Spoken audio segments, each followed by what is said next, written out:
There we go. Hey, Yo, Jason. man. How you How's doing, it? buddy? Good. How's it going? All right, all right. Thanks for joining us today.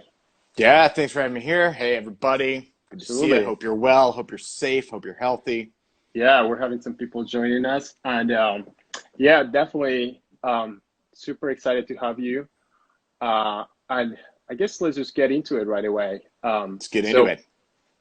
so ever since I started doing these interviews, when the pandemic started, I saw some instrumentalists going live, and they had some really fascinating stories. So I was like, why not? Let's start it. And I had some guests, and you know, I always had the intentions of having you. And this is a particularly interesting time. I think we exchanged some emails Yeah, because I had some doubts. I was like, I'm not sure if it's worth to go live with everything that's going on in the world right now. I know Like, it. should we log in and talk about delivery practice when there are all these important questions going on in the world right now, when the dialogue is like pretty uh, it's it's in a different field than like the delivery practice. It doesn't. So anyways, I always wanted to have you and talk, of course, about delivery practice and your audition story, because I know it pretty well. But you also wrote a really fascinating article this past week, uh, discussing the role of art and opera and in the current social discourse in the country. So I definitely want to talk about that. But Yeah, before we get there, let's give some people some context. And I think let's talk about maybe our stories on, I was around part of the process before you won your job at the Met. And I think I had an interesting perspective because we prepared for that audition together. yeah. But I actually met you before in a previous audition, and I want to tell the story on how I met you because I think it's fascinating. It tells a lot about you. So I believe this was 2011 or 2012. I was just starting to take auditions, and Right. I'd heard your name. You were in Chicago, Yep. and we were taking the Virginia audition. That was my second audition ever. Yes. And I met you, and I introduced myself, and you had a notebook, and we had advanced to semifinals, and you were like, "Excuse me, what was your name again?" Like, we introduced each other. I introduced myself because I knew of you. You lived in Chicago, and then you wrote down my name in Yeah. your notebook, right? So I was like, okay, who is this guy writing my name in a notebook? Tell us a little bit about why you were writing my name in a notebook. Well, it's funny, man. This is so relevant to this is I had been in Chicago, right, from 2004 to 8 playing in Civic, which you later did too, right? Mm-hmm. But one of the things you realize when you're in a place like that, like Civic is it's a pre-professional organization, but it's pre-professional. Like, I was not winning auditions yet, right? Mm-hmm. And it really sank into me while I was in Civic that like that time frame, those resources, those people, just a huge and critical opportunity to like kind of cultivate an environment around myself where I could keep learning and pushing myself. Mm-hmm. And I was like, here's a guy that's going to be in town. Yeah. I want to remember his name so we can like play for each other. Okay. And we did, right? Like a Oh, ton. absolutely. Yeah. You, me, Goldstein, like we'd be down at the Paul knocking out mocks. Like we Yes. did that solid for like a couple years, you That's know? right. That's right. And I actually am really grateful I run into you in Chicago because you were developing your process of auditioning and delivery practicing. And we would do these mocks at the poll, and you would bring your laptop and you would check the score. We would have a question about a specific Yeah, thing, yeah, yeah. and you would check the score and you were right there. And then Goldstein was there. So I think I was immersed into this audition preparation thing without thinking about it. So I guess a thing I learned from that is like, for anyone who's in school and starting to take auditions, really be open and do mock auditions with your colleagues. You learn like that a lot, So right? critical. Yeah. It's funny too, because like I get questions from people, like now when I'm around teaching or like doing master classes or something, that and sort of the nature of the question assumes that there was like a moment where I went from like having no idea what I was doing and then boom, snap of a finger, and it all came like fully formed into my brain, and I'm like, cool, I can deliver practice now.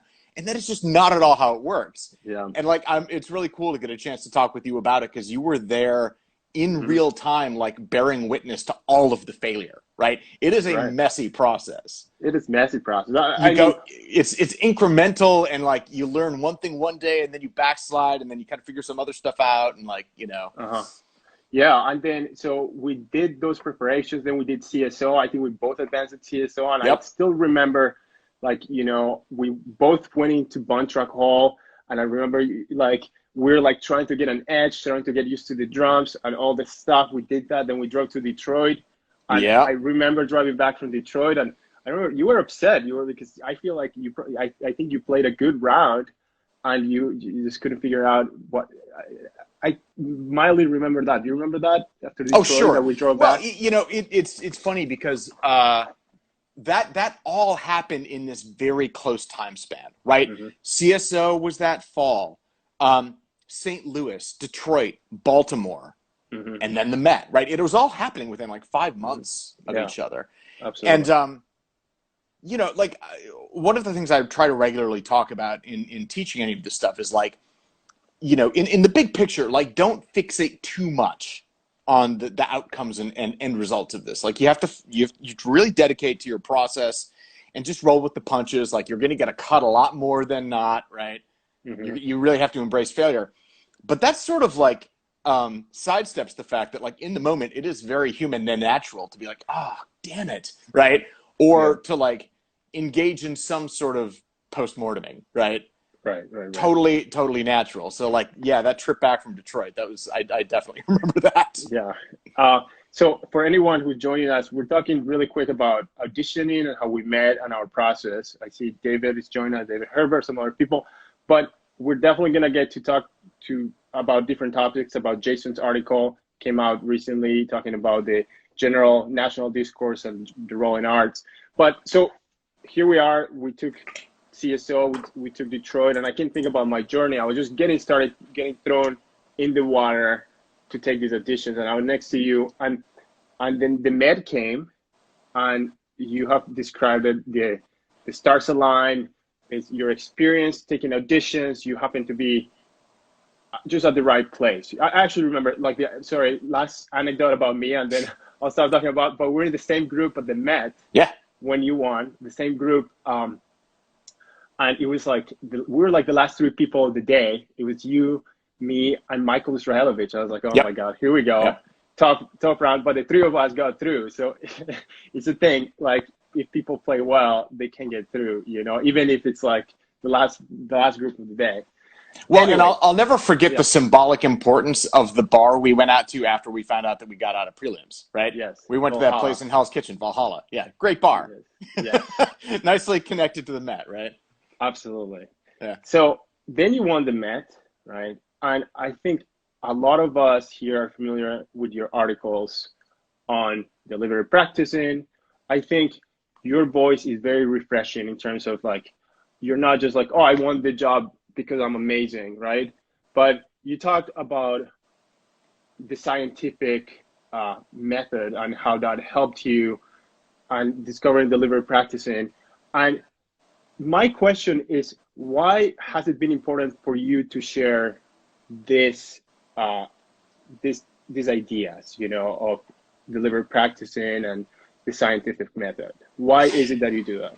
Yeah, I mean, part of it, I really enjoy engaging with the material and the overall topic. I mean, I think for anyone who teaches at all, they can testify to the fact that teaching is a joy and a privilege, and it challenges me, right? I mean, I think it's also like, we got to remember that there's this like selfish element to teaching, you know, like I'm always learning things from my students now, always, like, and I'm trying to like go around and like, oh, that's clever, I'm going to steal that, you know, and it keeps you sharp, and it keeps you engaged. So I mean, just at a very basic level, I kind of realized early on, like, I want to make that a big part of my like musical experience, not just going in and like pounding some tubs, but like actually engaging in the bigger topics and teaching. But then, you know, as I was thinking about like, it was very strange and organic and like not super strategic. Like, that very first blog post I wrote was sort of just a result of like a handful of friends and everybody else being like, you've had this really weird, unorthodox path. Like, people might want to hear about it. You should just like write something about it. And I was like, I mean, I don't know. Like, I'm just a guy. I like, I was not. I'm not like talented, right? Like, I really struggled with this stuff. It took a long time. Like we were talking about before, you bore witness to that, this ugly process of really kind of going from a hack to finally kind of figuring some stuff out. But so I sat down. I was like, okay, I'll try to throw together a few drafts. And in doing so, what started to crystallize for me was like, oh, yeah, like what I actually enjoy talking about is sort of this overlap of my careers. The fact that I was a scientist and now I'm a full-time musician. But to me, the experience was actually much more seamless. Like, it wasn't a huge discontinuity because the thing in common was the process. Okay, cool. It's actually not that many people out there talking about it like that or writing about it like that, with the exception of, some of the great researchers in the field who've been, writing the books and doing the research and all this stuff. But, as somebody who's sort of like literally reducing it to practice, like in an orchestra doing this, I was like, this could be an interesting thing to write about. Yeah. And then, after that first blog posted and it sort of went pseudo viral and NPR got in touch with me and all that, I was like, okay, all right, maybe this is something people are interested in hearing about. Yeah, man, I have to say that I'm asking this because I think a lot of your posts have been inspiring through the years, and I'm sure not just for people who are like wondering, can I do this? Like a lot of students who, if you're wondering, can I do this? You offer a clear path to people, which I think, go read what Jason did and what he is, what his methods, right? So it's inspiring to me too. It's kind of a reminder that you not only you won the job, but you're still humble and you realize that you went through this process. And I think many times something that I really like that you have said is that you were okay with the fact that maybe this wasn't going to work out, right? Totally, right? Yeah. Just like being at peace with that really helped you with the process, right? Well, and I mean, talking to you right now, man, like it is such a like almost poignant reminder. Like we were in semifinals together at the Met. Yes. Right? Yeah. Like it has been really close a bunch of times. You since then you have gone on to be like so close on a lot of these big jobs. Right. And I mean, in the final round at the Met between me and Aaron McDonald, another fabulous player, great dude, just super nice guy, right? Like it was a 7-6 vote. Like one vote changes the entire course of someone's life. Yeah. And like you all you can do is look at that with a certain amount of humility and be like, wow, I mean, we put in all of this work and commitment, and that's what's important. And then how it shakes out, there's a lot of arbitrariness to it, Yeah, and I think we have to point out, I mean, it was fun, man. I have to tell you, going back to that Met preparation, the audition was like in early January, something like that, right? Right. And I was still in Chicago trying to get ready. Schools usually close during Christmas time. Somehow I got permission to get into the Paul to practice. And I remember it was like dead of winter, so there's no heat, right? And then I would take the bus, it was this dark winter, so I would take the bus to your place and we would do some mocks in your little basement, right? Yep. Like I was up the stairs, you were in your basement, we do these mocks. And I think, that's something that it's a group effort, right? One of us is going to get the big job. The other person may have a different path, right?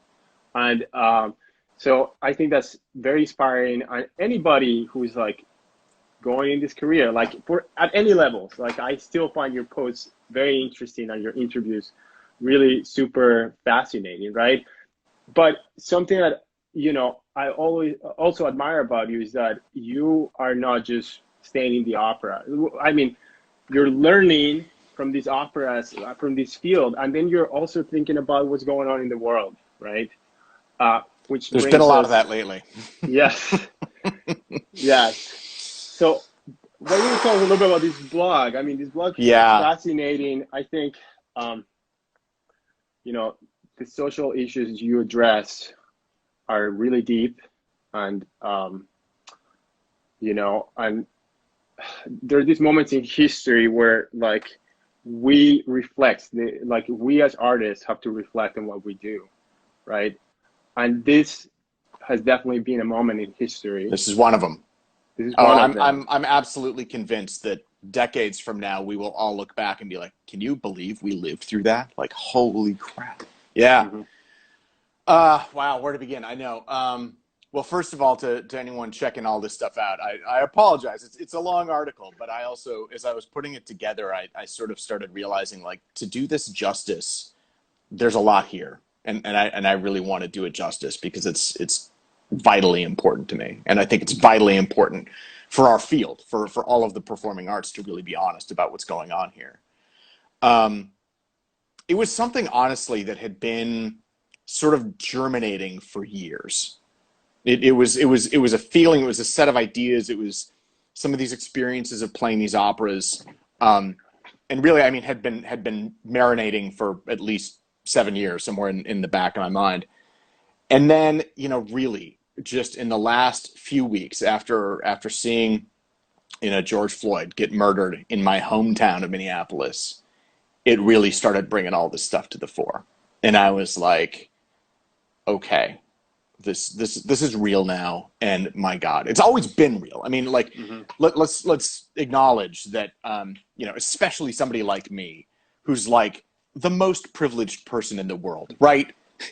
White, male, straight, pseudo Protestant. Like, it's like the maximum privilege, and just like owning that and acknowledging it out of the gate, and then realizing, like, okay, so how has that impacted our field, and what has that meant for, like, Mm-hmm. hundreds, thousands, millions of people in this art form? And so the place I tried to start with it was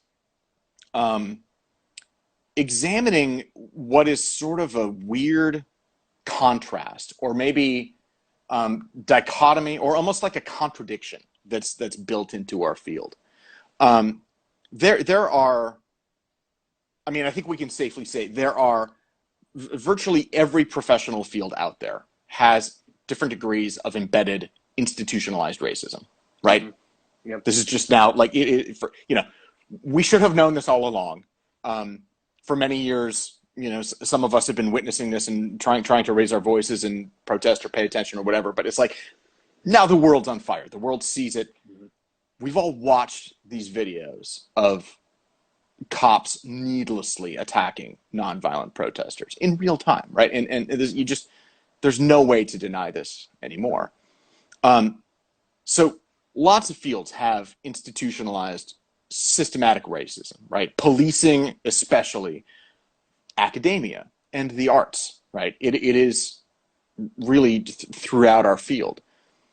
But especially in something like opera, to me, the contradiction is that what we are playing, like the message of the operas themselves, goes in completely the other direction. The message of the operas Mm-hmm. is pro-justice, Mm-hmm.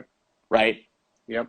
Pro-humanity, pro-love, pro-compassion. Mm-hmm. There is no opera where, like, somebody like Donald Trump is the hero of the story. That doesn't exist, right? Usually it just doesn't. Yeah, usually at the end, I think you mentioned Don Giovanni, there's some sort of justice made at the end, like Giovanni is a particularly interesting example. And I mean, I talk about that in the article in the context of how particularly excruciating it has been to perform some of these operas at the Met in the last few years, right? Mm-hmm. It is just like, it makes your head explode when you are sitting there in the pit playing something like Don Giovanni, where, if anyone doesn't know the opera, like, check it out. But the fundamental story of the opera is this rich, powerful, unaccountable guy, rapes and seduces women. Emphasis on the rape part, like that's what the story is about. Yeah. And he gets away with it time after time after time after time. And at the very end of the opera, finally, like, Mozart, I think, was a clever enough dude to have this social and political commentary at the time, in the late 18th century, saying like, yeah, our system is not set up to hold these guys accountable. So what I'm going to do in the opera is have this guy's ghost come back and drag Giovanni down to hell, Yeah. so that the audience can experience sort of the catharsis of actual justice being served, Yeah. right? But like, let's remember, like, that's what it took. It took a supernatural experience for justice to happen. Yeah, I mean, what kind of message? That's an amazing message. Yeah. So powerful, and yet we were playing this opera while all of the sexual abuse allegations with Levine were swirling around, and like no one was talking about it. Yes. And I was just sitting there, and I'm like, guys, dude, it's right on stage. Like, oh my God. Mm-hmm. And that's just like a little slice of what my overall thesis became with the article, which is that I firmly believe that all of the arts, but specifically opera, can and should be a powerful force for social justice. Mm-hmm. It's right there in the repertoire. But they haven't been, because the institutions, for a variety of reasons that we probably don't have time to get into, but they haven't honored that. They haven't lived up to the promise of the art that's there. Mm-hmm. And instead we have these experiences where it's just, a bunch of people come in and like, oh, what a nice night at the opera. And I'm like, wait, but did you guys just pay attention to like what? Well, yeah. Oh, okay, bye. Like, glad you enjoyed the nice tunes, right? But yeah. Just, I have this quick anecdote of something that kind of proves that you actually walk the talk. I don't know if that's the right saying, but so this is a funny story. You actually don't know about this, but recently I was getting ready for an audition, an opera summer audition that included William Tell. So, oh, right. Yeah. So I was preparing for it with somebody who would just play for you. So they just happened to have your music, right? Oh, yeah. So I was just reading it, and there's a role. I was thinking about this during your article because you talk about this William Tell opera. So there's this big role, and it has something above along the lines of screw Trump. It's a little more graphic. I don't know if it's a little more graphic. So I think that means I'm like, what the hell does this mean? Like, what's going on with this role? I was like, started thinking right away, what's happening in this role that he's writing screw Trump? And like, I think it goes back to that statement you wrote in November 8th, that all opera is political. Like, you mentioned something in your article that every time you perform behind the timpani at the Met, you were trying to make a statement, or you were thinking about performing, making political statements. So what's up with that role? Why was it like, what do you mean? Well, yeah. So the moment you're alluding to is that, I mean, so obviously I think for many people in the Western world, November 8th, 2016 was a dark, dark night. At that time, we had no idea how bad things were going to get, but we were beginning to realize at least the dimensions of how bad things might get. And the thing is, I mean, like so many other people, I got drunk that night. I woke up with a just brutal hangover the next morning, and basically just was like in the fetal position most of the day. But like later that afternoon, I was like, I got to drag my ass into work tonight. We're playing William Tell tonight. And the crazy thing is that, like, William Tell as the full opera is rarely performed because it is very long. I mean, it's almost 5 hours long. But everyone knows the overture. Right, like super famous. Yeah. And the overture is just a fun, light kind of ditty.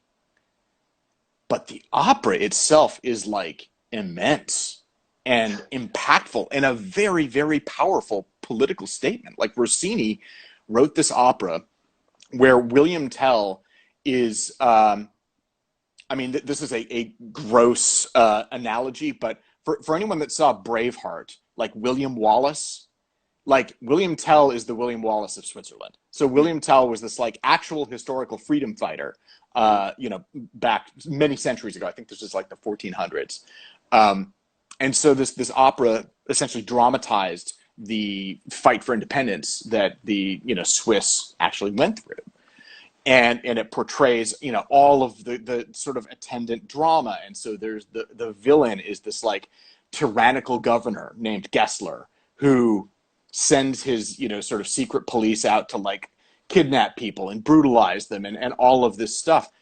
And, so I show up the day after the election to play this, and I'm like, this stuff is still so damn relevant. Like it is just, it's eternal. These issues never go away. And that was the thing I alluded to in the article, where I was like, like history is just sometimes a flat circle, right? And the arts kind of tap into this, and they tell these stories year after year, like century after century, that are evergreen, and all of a sudden I was seeing this opera, this Rossini opera, in a totally new light. And I'm like watching it and just mapping it in real time onto like the events that were happening in the United States in November of 2016. And so I remember that's where I went to my music, and I was just like, this one particular thing that's happening on stage, screw Trump. Yes. I mean, and that inspires, and the fact that you know so much about this stories, I think just makes us perform in a hopefully more meaningful way, right? Like the Don Giovanni roles at the end. I mean, I have to say it's amazing to play this and to play them with the knowledge that, he's going to hell, or, that this moment, something's happening to Gessler when you wrote this thing, like, screw Trump, something is happening to Gessler, whatever, something bad is going to happen to him, right?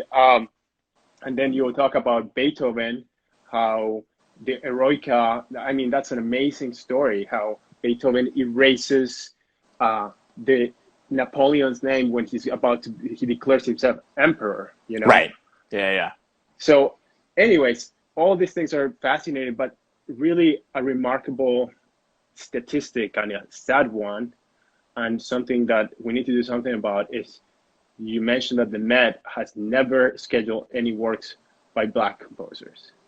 Right? I mean, I think that's true.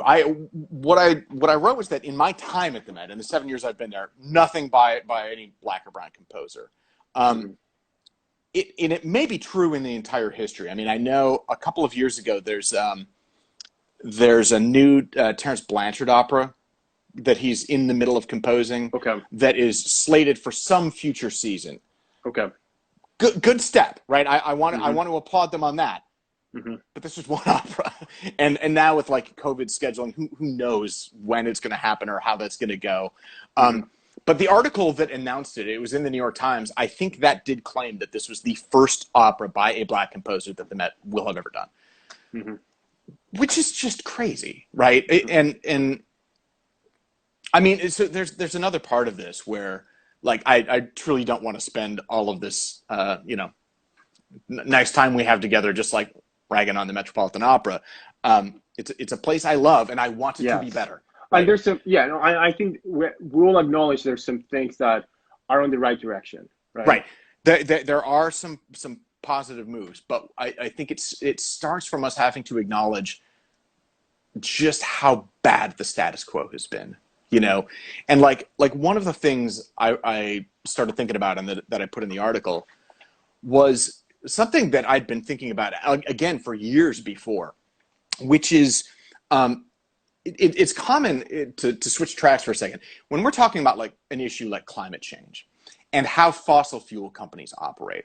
There's this term in economics where they say, the fossil fuel companies are not pricing in the externalized costs of this, right? They have to pay for the equipment to like drill the oil and ship the oil and all this, but they don't have to pay for the pollution. They don't have to pay for the health effects. They don't have to pay for the environmental degradation. They don't have to pay for a warming climate. These are costs that are externalized and that they're not factoring in fairly. And if they did, most of these companies would go out of business. I started thinking about it the same way with opera companies, all performing arts organizations, but particularly the Met. Like, what would happen if boards and managements started pricing in the externalized costs of non-diversity, right? Like, again, to their credit, all of the people that run nonprofit institutions, whether in management or on the boards and the executive committees, nominally have financial experience in doing so. So it should sort of already be in their wheelhouse to be like, oh, right, externalized costs, cool. How can we estimate, the costs of all of the revenue being left on the table by not like really reaching out to communities of color, by, you know, not having a diverse board, particularly. And this is where I think a lot of these organizations need to make their first, biggest, and most aggressive move is who's at the table for these decisions and what power do they have, right? Mm-hmm. Like, I'm really tired of seeing all of these sort of like soft, just like ineffectual statements of solidarity coming from performing arts organizations whose entire management team and board are white men. Mm-hmm. You know, like, we need that representation is not just like a token issue. It matters because of how these decisions get made. Mm-hmm. And my friend at the Met, trombonist Weston Sprott, he's also the dean of Juilliard Preparatory Division. He had this fantastic quote the other day where he essentially said, I've heard a lot of great stories about him. You know, oh, he's just great. Yeah. But I mean, the gist of his quote was like, look, it's not that performing arts organizations need to bring in people of color, you know, like me, so that we can be better. Mm-hmm. It's that without us, performing arts organizations cannot be the best they can be. Yes. Because they're not living up to their potential. Again, mm-hmm. They're not fulfilling the potential of the art. They're not living up to the message of these actual operas. Mm-hmm. They're not making the kinds of progressive decisions that would be truly inclusive and reach out to broader communities. Yeah. I mean, something that it's fascinating that happens here in the United States, right? The United States is, I mean, I would say probably the most diverse country in the world, right? And as our art form evolves, right, which means coming to the United States, which it also happens to be one of the most powerful countries in the world, right? Right. Like, there's no way, like, there's not a place for an art form that is for a specific group of people, right? Like for white people, right? Like, and I say this as a Colombian, right? Which, like, I just happened to be in this small performing arts school in Colombia, and then they teach us classical music, right?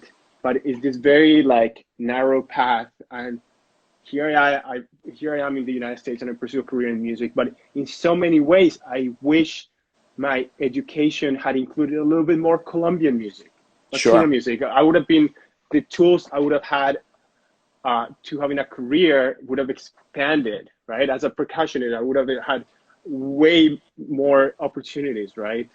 And I think the same happens with, you know, the African American music that, you know, this creativity that, you know, like, opera is such a specific thing, but I think we all arts organizations need to like think about this, and just, you know, it's just the way you put, you know, I'm so glad you shared that article. You know, I know you were like debating, like, is this article gonna help? Does anybody want to hear my position? You know? Oh, sure. I mean, yeah. Again, in many ways, I thought the last person anyone needs to hear from right now is another privileged white guy, and I really wrestled with that. But like I told you, like a few friends kind of encouraged me. It's like, no, like, we could use your voice in this, and you know, to the extent that privilege can act as a shield. I was also thinking like, well, I've got tenure, like. We're out. We don't even have jobs right now anyway. Like, you know, I got to remind anyone watching, like, various different orchestras around the country have been, you know, no one's playing right now, but a lot of other orchestras are getting like some partial pay. The Met is not. We're furloughed without pay, you know, essentially indefinitely. And I was like, well, got nothing left to lose here. You know, like, I really believe that. I mean, look, again, the Met is a huge institution with a lot of inertia and a lot of baggage. It is like an aircraft carrier. And I know it's not going to just like turn on a dime. But if ever there were a time for like some really radical transformation, I think it could be now. Yes, absolutely. And, you know, also, I think you don't mention this, but what you're bringing is expertise. You know, all these operas, it's fascinating, you know, to read this. I'm learning from your experiences and what you have learned from these operas, you know. So I encourage everyone, if you guys haven't read that article, I encourage you guys to check it out. I see, really quick, I'm going to see some comments. I see Josh Jones here. And I actually want Josh to say, Jones. Oh my yes, God. in the Buddy, house. he was, do you remember, like, he was around at DePaul when we were doing the mocks? Absolutely. Yeah. Oh man. Josh was my first guest for this Yeah. interviews, right? Yeah. Yeah. And when, Josh won like Kansas City, I was doing some mocks at the Paul. Again, I'm still doing mocks at the Paul, the new building. But Josh was around also playing for our all teachers, and then he won Kansas City. And Josh actually kind of reminds me of this, what can an art institution do right now? And I'm Right. super proud of my work teaching at the Percussion Scholarship Group. And I think Josh would attest to the fact that what an amazing program that is. The Chicago Scholarship Group of the Chicago Symphony. Sure. Run by Patsy Dash and Doug Waddell, which is one of the most diverse. I was thinking about this in a recital. It's a super diverse program. And Josh is spearheading the way of like alumni from the Percussion Scholarship Program who have won jobs in major symphony orchestras which is amazing. Josh, I just attest to all your hard work and how amazing you are. But Josh is leading the way, and right now I see a crop of like, there's the latest graduate. It's this African American kid, amazing player who's going to Juilliard on a full scholarship. So what Josh is doing is like he's sparing the representation in the field, and then we have to continue that. And I see some younger kids looking up to Josh, what he did. It's and awesome. What we can accomplish. So Josh, thanks for doing that. Yeah, no kidding. And I don't know if you remember this specifically, but I will never forget when you and I'm pretty sure it was Goldstein, were sitting in that big mock room at DePaul. 110. And we were hearing some playing. We're like, who is that just slaying snare drum next door? That is killer. And then Josh like walks through, and I think someone was like, yeah, he's a freshman. And I was like, shut up. Oh my God. I was like, we need to win our job soon because I don't want to be auditioning against that guy. Yes. Yeah, man. So it's really awesome to see what you've done, Josh. Yeah. It's so great. and this is where like I think our institutions can see some little programs like that. There's a lot more that needs to be done. But anyways, that's a good. Thanks for joining us here, Josh. Let's check some questions, Jason, if you don't mind. Yeah. See what's going on here. Somebody asked a question. Does Jason ever get flack or blowback from management or staff for some of the comments? I mean, do they engage in dialogue with you? Oh, I guess we'll see, won't we? Okay. Well, you're starting a conversation, and as we mentioned, I just want to point out that the Met has some good policy. Like, the fact that the screen is up the entire way for the Met. Like, it's one of the first orchestras to move towards that direction. And I think that's, for many people, I mean, me included, I think it's amazing that the screen is up all the way, It is a deeply held value throughout our entire orchestra that the screen stays up and we make the decision there. And, one of the things that's led to is, I believe ours remains the most diverse orchestra in the country in terms of representation. It's still not good enough, not by a long shot, but it's moving in the right direction. But so right, I can say that on behalf of our orchestra, and I think we can be justifiably proud of that. But the Met's a really big place, right? And it has everything to do with who is making the decisions for who we hire to sing, who's making the decisions for what we program, right? Like, and who's at the table during those decisions. That stuff is really key. Jason, so, I guess we got 20 minutes. If there's anything else you want to add about this topic, please go ahead. But I wanted to transition and see what you're thinking about with these COVID days, Clearly you're writing this post. I see you're teaching some stuff for the TED ACAS seminar. I believe you're moving upstate for the time being. Yeah, well, I'm funny thing. I'm back in my apartment right now because we were in the middle of packing up because we're thinking we're gonna have to like ditch the apartment and get out of here, and that's a whole long side story. But Yeah, like here, I'll kind of try to segue this a little bit. And it kind of relates to one of the things I wanted to talk about with you because, um, toward the end of the article, talking about social justice and opera and the arts, I kind of try to think about like, well, what am I trying to do here? Like, prompting a conversation is always good, but like, what does this actually mean?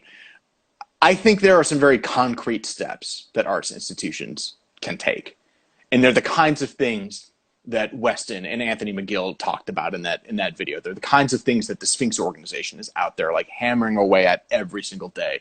Good for them.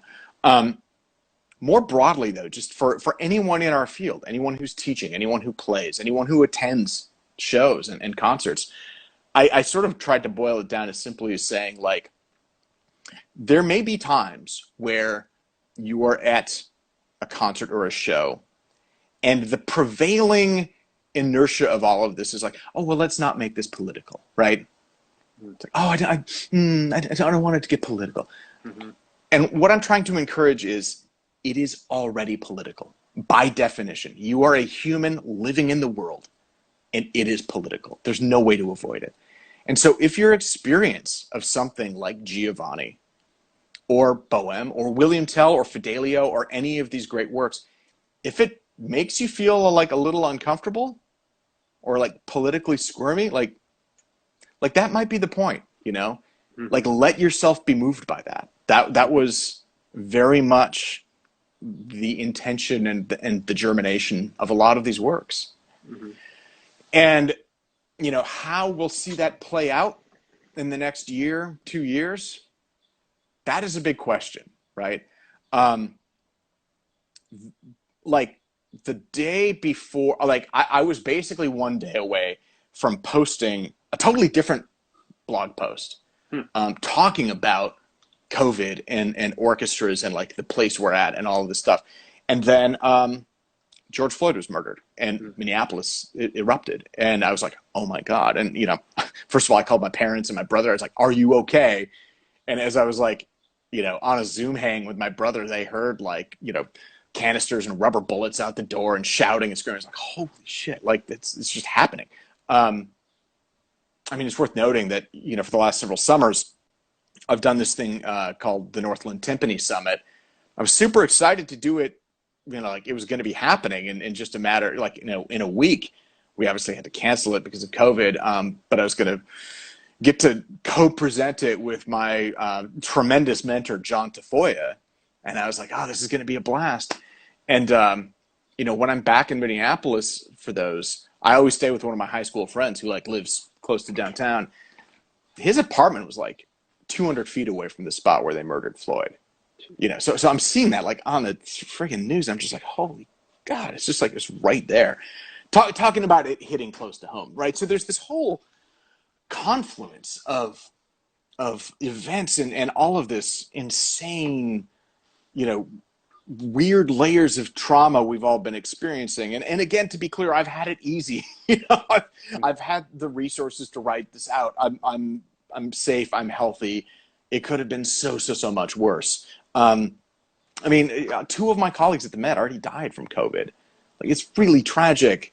Vinny Leonti and Joel Revson, Vinny, violist, and Joel, is conductor. Just beautiful guys. And like, I'm going to miss them. And so it's really weird to think about how that's happening for our institution right now in the middle of all of this change. Like I mentioned, we're indefinitely furloughed. The Met is saying it's going to come back for a New Year's Eve performance. I think it's no secret to say that like a lot of us at the Met are like, yeah, maybe that's optimistic. Nashville already canceled their season. I feel like every day we're seeing another orchestra announce like canceled to fall, canceled through March, canceled through, I think Lyrics not coming back until February, January, and that might get pushed further. So we're in a tough place. And one of the things I was planning to talk about in that post that I waited on was, what it really means in a different way to be an artist right now. And like, what are these skills we have? And how does that help us ride out these times of just completely radical uncertainty? You know, I think for the last 3 months, if you've been a musician, especially if you've been a freelancing musician, totally justified to be kind of freaked out. I'm not going to endorse panic. Like, I think it's good to remain calm and clear-headed about it. But yeah, the situation is undeniably scary. I'm doing TED Summer Intensive right now, the TAPS online program, and we had a discussion just the other day where I said something like, you've got to remember that if the principal timpanist of the Metropolitan Opera Orchestra, the biggest budget arts organization in the Western world, if somebody like me can be facing potentially 18 months of unemployment, like, this is not a stable field, right? Yeah. And I'm not saying that to like freak people out or scare people or even dissuade them from pursuing music. It's just to recognize the reality of where we're at this moment in history. And there's a lot that's gone into it and that kind of brought us to this point. But I mean, I think it is just undeniably true that embracing a career in music means embracing instability and being okay with that. Kind of like you said at the top, man. Like, right, I think anybody who goes into this, like, you have to acknowledge that it might not work out. You have to be okay with that. I remember thinking back in 2010, 11, 12, like, as you and I were mocking for each other, and I was playing with Southwest Michigan, and like it was a great life. Like, I had this day job as an engineer. Yeah. I was getting to play rep. I was playing. I remember I played Beethoven 4 with like Northbrook Symphony and just like all the regional orchestras around there, going up to Madison to play Eugene Onegin, and I was just like, this is great. Like, I would love to do this at a higher level and get paid to do it full time. But if this doesn't work out, like, this is good. Like, I like being able to kind of embrace my craft. And so what does that mean now? Well, musicians all around the world are in a tough spot. In the US, we're in a particularly tough spot. I would say in percussion, we're in a uniquely difficult spot because of the instruments and gear and logistics and how do you even do that. And in timpani, we're in the toughest spot of that because, like, we were talking about this the other day, man, right? Like, I don't have access to my instruments right now. They're trapped at the Met. I really can't get in to play them. And there's no really effective way I could get them out, and I would have nowhere to put them. Like, they would not fit through the front door of my apartment, and I have nowhere else to put them. So, there's also just this sort of emotional vacuum of, like, I have had these instruments as part of my daily craft for years. Yeah. And now I can't do it. And this is not a pity trip. Like, again, it's so much worse for so many other people. But it did get me thinking about, like, okay, like, what can we be doing? What can we be doing in this time? This is an indefinite limbo, and we don't know what it's going to look like on the other side of it. But that's what got me thinking of some of the themes in that post that I'm going to try and get out sometime in the next couple of weeks. Because in that, it was to a certain extent a call to action to recognize that, like, I believe we're living through the most teachable era in human history for the necessity of expertise, right? Yeah. We've watched what happens when a Western superpower ignores expertise for years and guts its infrastructure and fires the experts and all this. And then a shock happens and we're like, oh, good God. And at that point, we're just scrambling to catch up. But the point of expertise is that you develop it, no matter what field you're in, you develop it through deliberate practice. And so what I want to do is later in the summer, have an online version of my deliberate practice boot camp that people can just do a pay what you can model. And I'm going to donate all of the proceeds to charity. And so it'll give us a way to kind of reckon with what does it mean to be a musician right now, and how do we take some of these skills that we already have, being good practicers, and think about how we can augment what we're doing and sort of survive through this time. Yeah, I'm glad we got there. One of my previous questions was going to be, I've heard you talk about the importance of having almost like different skills. I don't know if you have said it exactly like that, but you have had clearly an education from a liberal arts college, and I think you write great. You have all these skills, right? Like right now, I'm sure you're happy that you have all these interests, that you're not just a jock of one trade and that you practice, right? But actually, I'm just curious. Do you like in times like this? Do you wish you still had your nanotechnology job right now? It's an interesting question. I mean, on the one hand, like all of those skills are still there. Um, if things get really, really dark and like lots of orchestras start folding and I've got to make income somehow, like it's not off the table that I could do some consulting back in that field or something like that. Um, my heart lives in the arts though, like it really does. And that's Yeah. what I want to keep doing, if I can. But to your broader point, I mean, I've always felt like, there's this sort of like needless uh, dichotomy, I think, built between breadth and depth, right? Like range and specific expertise. Right. And you'll have some people arguing for like, no, no, no, no, no. You have to be like tunnel vision and just get right in there and like focus and become an expert on this thing, and that's the only way you succeed. And others, like, notably, like the kind of people who write marketing materials for my alma mater, Gustavus Adolphus College, like a small private liberal arts college, extol the virtues of a broad education and, studying the humanities and history and all this other stuff. And, now in retrospect, I look at it and I'm like, yes, and, right? Yes. It's not either or. Yes. To me, it's much more like one can very helpfully precede the other. Mm-hmm. Like for me, I loved having exposure to a lot of things, which helped me then reflect on my own interests and values and skills and like what really appealed to me. So then I could figure out like, where do I want to go dive deep now? Mm-hmm.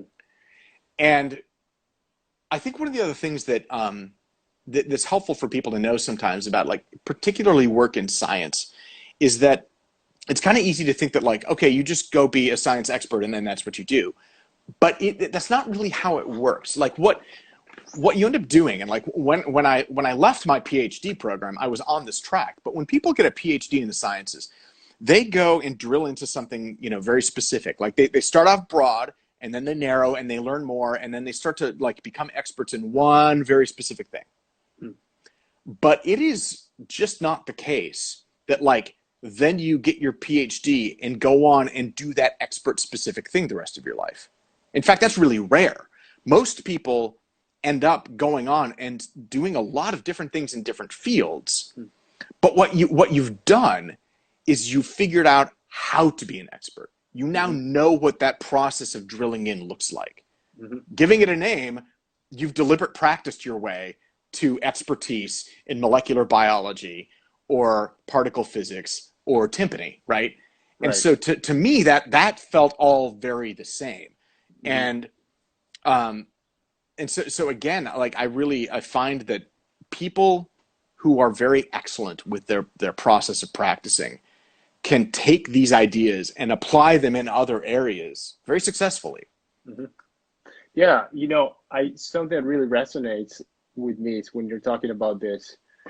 It's not just specialize or be a general, but either, I think this is an amazing concept that you find value from both being a generalist and specializing in something. Sure. In some ways, I've been wondering about that during this, since COVID happened, right? Because I have a teaching, I do some teaching on the side, right? And we all have been coming up with things. I've been doing these interviews. I'm wondering, should I practice Nervam right now? What should I practice? Should I practice seed control? Right. Is there a point of practicing seed control? Should I practice some, nobody really wants to hear you playing a melody on timpani right now. I mean, unless you're unbelievable, Right. So, right. It's like, okay, so was it worth it, all these hours that I spent, perfecting Beethoven 9 coda. Like, it's like you're wondering about this. So I Well, actually and think, that's just it, right? Like you didn't do it for the coda, you did it for the process of knowing how to perfect a thing. yes. So I think that's super valuable. And thanks for that. And I hope everyone checks out your delivery practice. Pay What You Can Summer Virtual Edition.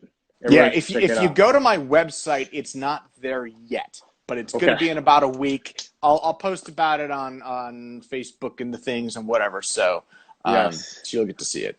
Let's see. We have another question. Leonardo Soto is asking, Leo, what's up, man? can you talk about the importance of teaching the new generation, and how much have you adjusted from being a student? Have you adjusted from being a student? Yeah. I mean, that's a crazy transition, right? This is something that Parker and I talk about a lot. For anyone that doesn't know, my wonderful colleague and friend Parker Lee, co-principal timpanist at the Met, he's got a fantastic way of just sort of like boiling things down to very simple truths. I In a very remember, calm way. yeah, in a very very calm, just like very chill way. You're talking specifically about like the grind of auditioning, and we're all in this thing together. One of the things I appreciate so much about our community of percussionists and timpanists even specifically is how collegial it is.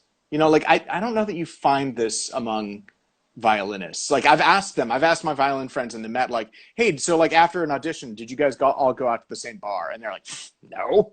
And I'm like, oh, that's funny. Like we always did, and the way Parker said it was so great. He's like, if you approach it right, auditioning can be like a really good lesson. Like you got your recorder in there and you've built up this process and you learn from it and you see how well you do. It's a great lesson. With a party afterward. Yeah. And then one day the party might be for you. Yeah. It's like so great. Wisdom. But then and then also, we were then talking about how it felt for him going from being student to now like occupying this huge job. And it was really cool to talk to him about it because, I had gone through it just a few years before he did. And we both talked about how, you confront this thing that's very common called the imposter syndrome, where you're like, wait a minute, like, okay. And, people have nightmares about this. Like, I'm going to get an email that's like, I'm sorry, the committee tallied the votes wrong. It wasn't actually you, or, I'm like, and just this idea that like at some point everyone's going to just figure out that you're a fraud, right? We have a minute and a half, by the way, Jason. A minute and a half. Okay, I'll wrap this up. You got to push through that, and you just got to realize that like everyone feels that way. Even the greatest greats, the legends. Alan Abel would talk about imposter syndrome. R.I.P. Like, love the guy, right? And I think it's just like to Leo's point. It's just critical to get out there and start doing it. And you'll make mistakes, and you figure it out and you get better. But like each successive generation builds upon the last. There's a great quote in The Last Jedi, right? Like Yoda is talking to Luke, and he's like, the greatest burden of true masters is that, for our students, like we are what they grow beyond. So profound. Great. So profound. Yeah. So in that note, I think I just want to say thanks, man, for such a great conversation in so many respects. So please keep doing what you do, just. You too, man. And thank you for having me. This has been great. Absolutely. And everyone watching, thanks for watching. Stay safe and keep practicing, I guess. But I'll talk to you guys soon next Saturday. And Jason, thanks again. Thank you, man. Bye, everybody.